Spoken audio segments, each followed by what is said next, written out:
Good morning, students. Mass media and print media அந்த unit தான் discuss பண்ணிட்டு இருக்கோம். And professional Indian professional ethics journalism ஒரு முக்கியமான டாபிக், அது முடிஞ்சிருக்கு. அண்ட் இதுக்கப்புறம் படிக்க போகிற டாபிக் எல்லாம் முக்கியம் இல்லை அப்படின்னு தான் தோணுது. இருந்தாலும் புக்கில் இருக்கு, அதை வந்து நம்ம படித்து வச்சுக்குவோம். அண்ட் அடுத்த டாபிக் வந்து சென்சார்ஷிப் இன் பிரஸ். ஓகே, சட்ட ரீதியாக பிரஸுக்கு வந்து இப்போ இந்த உரிமையெல்லாம் இல்லை. அண்ட் ஒரு ஜேர்னலிஸ்ட் சட்டப்படி இதை வந்து செய்யறதுக்கு எந்த உரிமையும் கிடையாது. அதுக்கு சம்பந்தப்பட்ட லா, அதுக்கான சட்டங்கள்லாம் என்னென்ன, அந்த சட்டத்தில் என்னென்ன சொல்லுது, அது இப்போ ப்ரீ இண்டிபெண்டன்ஸ்லேருந்து இப்போ சொல்லிட்டு இருக்காங்க. அது என்னென்ன சட்டங்கள்லாம் இந்த டாபிக்ல பார்க்கலாம். ஸோ அதுதான் இது censorship in the press. After emergency reign in 1978, Supreme Court ruled out that freedom of press rests on assumption that widest possible dissemination of information from diverse and antagonist sources is essential to the welfare of the public. See, எந்த news வேணாலும் இப்போ இது பண்ணலாம். ஆனால் welfare of the public, மக்களுக்கு நலன் தரணும் அப்படின்ற நோக்கத்தில் தான் அந்த நியூஸ் வந்து பண்ணணும். அந்த நோக்கத்தில் எந்த ஒரு நியூஸையும் இது பண்ணலாம். பணத்துக்காகவோ அல்லது கலவரத்துக்கு தூண்டவோ நாட்டுக்கு எதிராகவோ எந்த ஒரு நியூஸையும் இது பண்ணக்கூடாது அப்படின்னு 1978 சுப்ரீம் கோர்ட் வந்து ஒரு ஜட்ஜ்மெண்ட் வந்து சொல்றாங்க, ஒரு பாயிண்ட் சொல்றாங்க. Newsprint Advisory Committee of Central Government proposed that the newspaper indulging anti-national activities, spreading ill feelings between communities, news which advocates violence should be censored. And Newsprint Advisory Committee of Central Government Newsprint அந்த இதுக்கு Advisory Committee அவங்க என்ன சொல்றாங்கன்னா, இந்த மாதிரி anti national, நாட்டுக்கு எதிராகவோ ரெண்டு இன மக்களுக்கு கலவரம் தூண்டி விடுற மாதிரியோ அண்ட் வன்முறையை தூண்டி விடுற மாதிரியோ ஏதாவது நியூஸ் இதுவாச்சுன்னா அவங்கள வந்து சென்சார் பண்ணணும், அவங்கள வந்து ஸ்டாப் பண்ணணும் அப்படின்னு சென்ட்ரல் கவர்மெண்ட் வந்து சொல்லுது. And another government body which controls advertisement is the directorate of advising and visual publicity. So இப்போ டைரக்டர் ஆஃப் கவர்மெண்ட் ஆர்கனைசேஷன் இது. டைரக்டர் ஆஃப் அது என்ன organisation? Directorate of advertising and visual publicity. So இதுவும் அட்வர்டைஸ்மெண்ட்டும் அப்படியே just like publish பண்ண முடியாது அப்படின்றதுக்காக அட்வர்டைஸ்மெண்ட்டை கண்ட்ரோல் பண்ணுறதுக்கான ஒரு இது ஒரு போர்டு வந்து இப்போ இந்தியாவில் வந்து இருக்குது. Okay, so media laws passed before and after independence. So before independence and also after independence. So மீடியாவுக்கு ஆக உருவாக்கப்பட்ட சட்டங்கள்லாம் என்னென்ன? ஸோ அதில் வந்து பார்த்தீங்கன்னா 15 பாயிண்ட்ஸ் வந்து இருக்கு. ரொம்ப ஃபாஸ்டாகவே சொல்லிடுறேன்.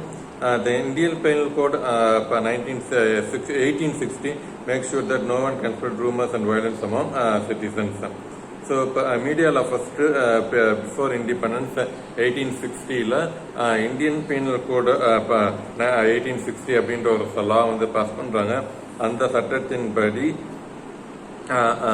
மீடியாவில் வந்து பிரிண்ட் மீடியாவில் ரூமர்ஸும் அண்ட் வயலன்ஸும் ஸ்ப்ரெட் பண்ணக்கூடாது, அந்த மாதிரி நியூஸ் வந்து ஸ்ப்ரெட் பண்ணக்கூடாது அப்படின்ற ஒரு லா வந்து பாஸ் பண்ணுறாங்க. அண்ட் அதுக்கப்புறம் the Indian telegraph act 1885 denies any message which harms the public interest. So இப்போ 1885 வந்து இந்தியன் டெலிகிராஃப் ஆக்ட் அண்ட் அதன்படி டெலிகிராமில் எந்த ஒரு மெசேஜும் மக்கள் பாதிக்கிற மாதிரி எந்த ஒரு மெசேஜும் அனுப்பக்கூடாது அப்படின்னு ஒரு லா இருக்கு. And Indian post office act 1898 வந்து பார்த்தீங்கன்னா ஒரு இன்டீசென்ட் பிக்சர், ஸோ போஸ்ட்ல வந்து இப்போ ஒரு இன்டீசென்ட் ஃபோட்டோகிராஃப் வந்து அனுப்பினா அண்ட் அவங்கள வந்து அரெஸ்ட் பண்ணலாம் அப்படின்ற ஒரு லா வந்து இருக்கு. And the police act 1922, okay, அதன்படி பார்த்தீங்கன்னா போலீஸுக்கு எதிராக யாராவது பேசுனா அவங்கள வந்து அரெஸ்ட் பண்ணலாம் அப்படின்ற ஒரு இது இருக்கு. அண்ட் அஃபிஷியல் அப்படின்ற சட்டம் official secrets act 1923 which prohibits publish any government secret. So official secrets act 1923 படி பார்த்தீங்கன்னா அரசாங்க ரகசியங்களை வந்து பப்ளிஷ் பண்ணால் அது வந்து அரெஸ்ட் பண்ணிடுவாங்க. Security and public safety act prohibits any news which are subversive.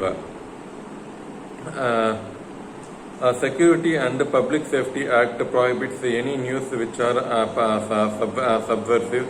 So இப்போ என்னென்னா அஃப்கோர்ஸ் இது வந்து எந்த இயர்னு ப்ராபப்ளி இப்போ சரி இப்போ அடுத்தது இப்போ the Drug and Magic Remedies Act 1954 bans advertisement of magic cures. So இதன்படி பார்க்கும்போது 1954லே மேஜிக் நான் வந்து அதை செய்வேன், மந்திரம் பண்ணுவேன், மந்திரவாதிகள் வந்து விளம்பரம் பண்ணுறதுக்கு ரைட்ஸ் வந்து கிடையாது. And section 11 of custom act 1962 which gives government the power to ban import and export of goods which threats security and public order. 1962ல அண்ட் எந்த ஒரு பொருளும் அண்ட் மக்கள் ஆயுதங்கள் அது வந்து மக்களுக்கு எதிரான ஒரு பொருள் அதெல்லாம் விற்கிறதுக்கு வந்து தடை. The Criminal Procedure Code 1973 imposes state of forfeit any publication which offends India. So இப்போ எந்த ஒரு செய்தியும் இந்தியா திட்டுற மாதிரி எந்த ஒரு செய்தியும் பப்ளிஷ் பண்ணக்கூடாது. And then young persons act 1956 disallows publication of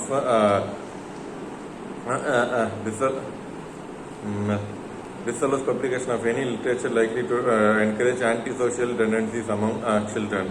so இப்போ 1956ல் யங் பர்சன்ஸ் ஆக்ட் வந்து எந்த ஒரு மெசேஜும் குழந்தை எஸ்பெஷலி குழந்தைங்களை வந்து நாட்டுக்கு எதிராக மெசேஜ் வந்து சொல்லக்கூடாது.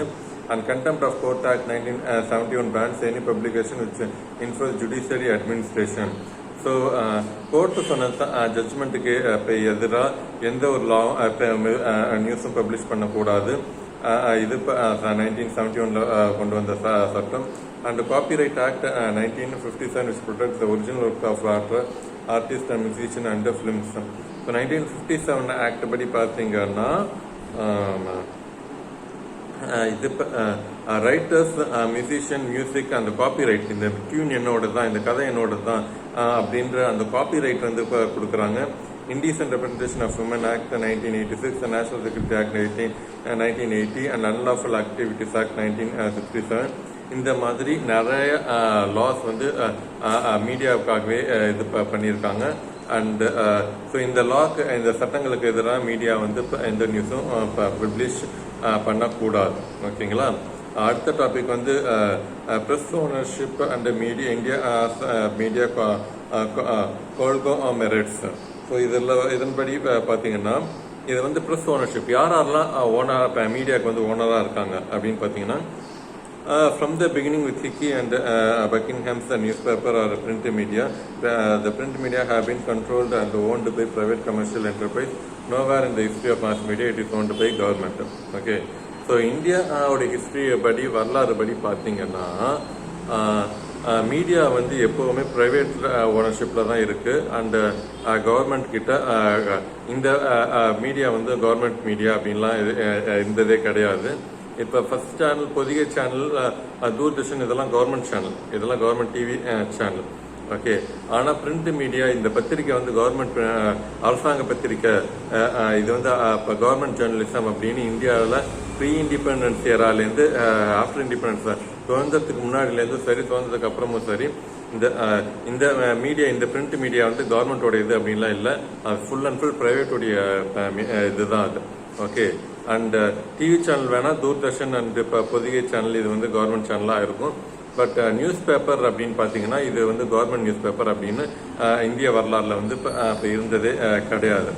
And it has its own advantage and limitation. It leads to multiple audience and various publications like morning, dailies, women's magazine, children periodicals, business weeklies. So இதில் வந்து அட்வான்டேஜும் இருக்குது, டிஸ்அட்வான்டேஜும் இருக்குது. அட்வான்டேஜ் பார்த்தீங்கன்னா இப்படி இருக்கிறதுனால நிறைய நியூஸ் பேப்பர்ஸ் வந்து வருது அண்ட் காம்படிஷன்ஸ் வருது. அண்ட் அதனால நான் தான் நல்ல நியூஸ் தருவேன், நான் தான் நல்ல நியூஸ் தருவேன் அப்படின்ற competition. And morning news and இப்போ மாலை மலர் பார்த்தீங்கன்னா இது ஈவினிங் வந்து அவங்க வந்து இப்போ நியூஸ் வந்து பப்ளிஷ் வந்து பண்ணுறாங்க.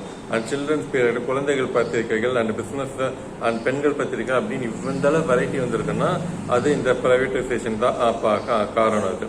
And unlike other countries, India mass media is not monopoly. Times of India, India's largest publishing house owner, owned several groups. Its close competitor Indian Express group owned by Goneka Indian Industrial House. So இப்போ problem வந்து பார்த்தீங்கன்னா இந்தியாவில் வந்து media வந்து privatisation தனியார் மயமாக தான் இருக்குது. நிறைய காம்படிஷன், நிறைய சின்ன சின்ன இதெல்லாம் இருக்குது. பட் எதுவும் மோனோபோலி இல்லை. ஓகே, அது ஒரு அட்வான்டேஜ். அட் சேம் டைம் முக்கால்வாசி அவங்க தான் கண்ட்ரோல் வந்து பண்ணுறாங்க. ஒரு சில இது தனியார் நிறுவனங்கள் தான் ஒட்டுமொத்த மீடியாவே கண்ட்ரோல் பண்ணுறாங்க. இப்போ டைம்ஸ் ஆஃப் இந்தியாவும் இந்தியன் எக்ஸ்பிரஸும் தான் கிட்டத்தட்ட ஒட்டுமொத்த இதுவும் இப்போ இந்தியாவுடைய மீடியாவும் அவங்க இந்த ரெண்டு என்டர்பிரைஸ், இந்த ரெண்டு கம்பெனி தான் ஒட்டுமொத்த இதுவே மீடியாவே கண்ட்ரோல் பண்ணுறாங்க.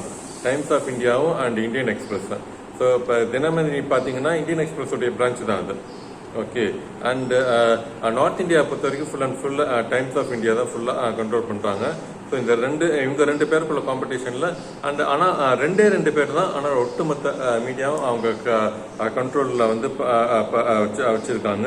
ஸோ இப்போ கிட்டத்தட்ட ஃபுல் கண்ட்ரோலில் மீடியாவுடைய பிரிண்ட் மீடியா ஃபுல் கண்ட்ரோல் வந்து டைம்ஸ் ஆஃப் இந்தியாவுக்கும் அண்ட் இந்தியன் எக்ஸ்பிரஸுக்கும் இப்போ இருக்குது. But at the same time மோனோபோலியில் ஒரே ஆள் கிட்ட ஒட்டுமொத்த மீடியாவும் இந்தியன் மீடியா வந்து இப்போ இல்லை. பட் ரெண்டு பேர்கிட்ட அது வந்து இப்போ இருக்குது.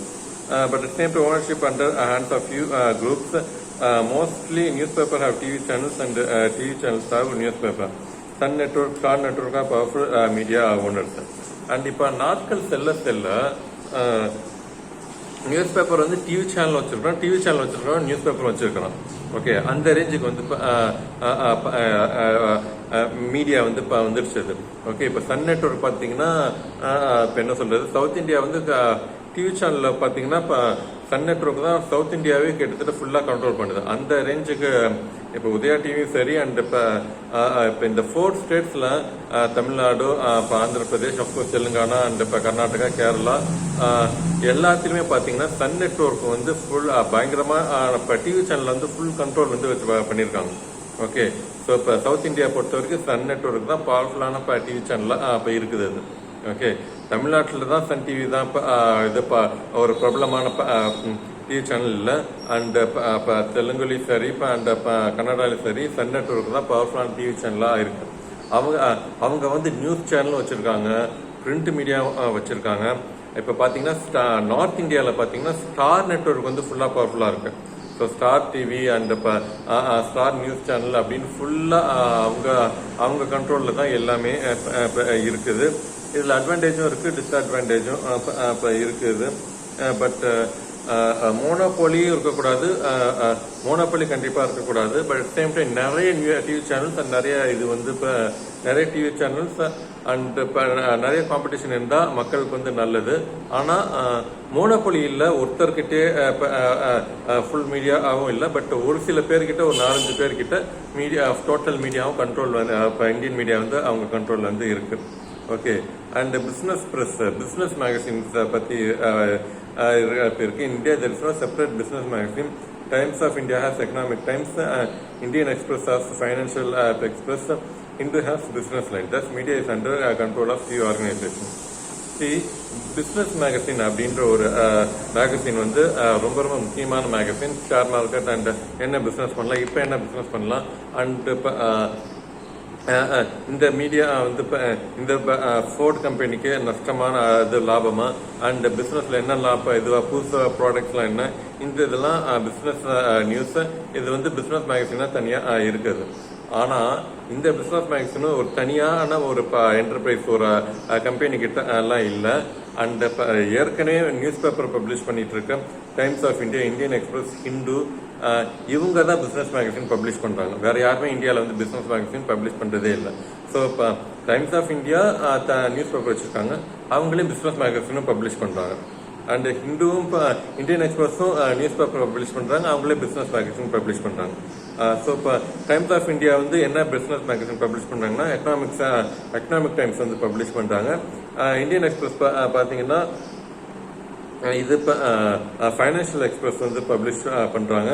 ஹிந்து பார்த்தீங்கன்னா பிஸ்னஸில் இவங்க வந்து பப்ளிஷ் பண்ணுறாங்க. ஸோ தஸ் ஒரு ஃபியூ ஆர்கனைசேஷன் ஒரு கொஞ்சம் மீடியா கம்பெனி தான் ஒட்டுமொத்த மீடியாவே இப்போ இந்தியன் மீடியாவே கண்ட்ரோல் வந்து பண்ணிட்டு இருக்காங்க. சம் மீடியா ஆர்கனைசேஷன்னா இப்போ என்ன சொல்றது, மீடியா நீங்க பண்ற இது கரெக்ட் இது தப்பு அப்படின்னு எடுத்து சொல்ற ஒரு ஆர்கனைசேஷன் தான் இந்த மீடியா ஆர்கனைசேஷன். இப்ப ஹிந்துவை பத்தி தப்பா பேச மாட்டாங்க. ஸோ ஒரு ஆர்கனைசேஷன் நீ பண்ற தப்பு அப்படின்னு எடுத்து சொல்ற ஒரு குரூப் ஆஃப் பீப்புளா தான் இந்த ஆர்கனைசேஷன். ஸோ இந்தியாவில் என்னென்ன ஆர்கனைசேஷன்லாம் இப்போ மீடியா ஆர்கனைசேஷன்லாம் இருக்கு. India's most important media organization is the Press Council of India, which began to function from 1966. So 1966 Press Council of India அப்படின்ற ஒரு மீடியா ஆர்கனைசேஷன் வந்து பண்றாங்க. It consists of 28 members. 28 members இருக்காங்க. The chairman and other members are elected by and from Rajya Sabha. So அந்த 28 members எப்படி இது பண்றாங்கன்னா ராஜ்யசபாலேருந்து தான் எலெக்ட் பண்றாங்க. Among 28, 13 from journalists, working journalists and editors. So Rajya Sabha தான் இந்த 28 members வந்து எலெக்ட் பண்றாங்க. அண்ட் 28 members இருக்காங்க. 13 from journalists, அதுல 13 பேர் ஜேர்னலிஸ்டும் ஒர்க்கிங் ஜேர்னலிஸ்ட் அண்ட் எடிட்டர்ஸ். இவங்க எல்லாம் சேர்ந்து தான் இந்த 28 members press council of India வந்து இப்போ ஆர்கனைசேஷனா செயல்படுறாங்க. The Press Council of India has the power to warn, ban any press in India. It solves problems and complaints on press. So இவங்களுக்கு என்ன பவர் இருக்கு அப்படின்னா, இவங்க இப்போ தினத்தந்தி வந்து ஒரு தப்பான நியூஸ் இதுவாகுது, தப்பான நியூஸ் பப்ளிஷ் பண்றாங்கன்னா, கலவரத்தை தூண்டுற மாதிரி ஒரு நியூஸ் வந்து பப்ளிஷ் பண்றாங்கன்னா, இந்த பிரஸ் கவுன்சில் ஆஃப் இந்தியா தான் ஓகே தினத்தந்தியை வந்து நாங்கள் தடை செய்யறோம் அப்படின்ற அந்த பவர் வந்து இருக்கு. ஓகே, எந்த மீடியாவும் தப்பான நியூஸ் வந்து பப்ளிஷ் பண்றாங்கன்னா அதை தடை செய்யறதுக்கான உரிமை வந்து அந்த பவர் அந்த அதிகாரம் வந்து பிரஸ் கவுன்சில் ஆஃப் இந்தியாவுக்கு தான் இருக்கு. ஸோ மக்கள் மீடியாவுக்கு எதிராக ஏதாவது கம்ப்ளைண்ட் வந்து பண்ணணும்னா கூட இந்த பிரஸ் கவுன்சில் ஆஃப் இந்தியாவுக்கு பண்ணி அண்ட் அவங்க வந்து அதுக்கு எதிராக நடவடிக்கை வந்து எடுப்பாங்க. Okay, we shall continue in next video. அடுத்த டாபிக் அடுத்த வீடியோவில் இது பண்ணலாம். இன்னைக்கு இது போதும். தேங்க்யூ.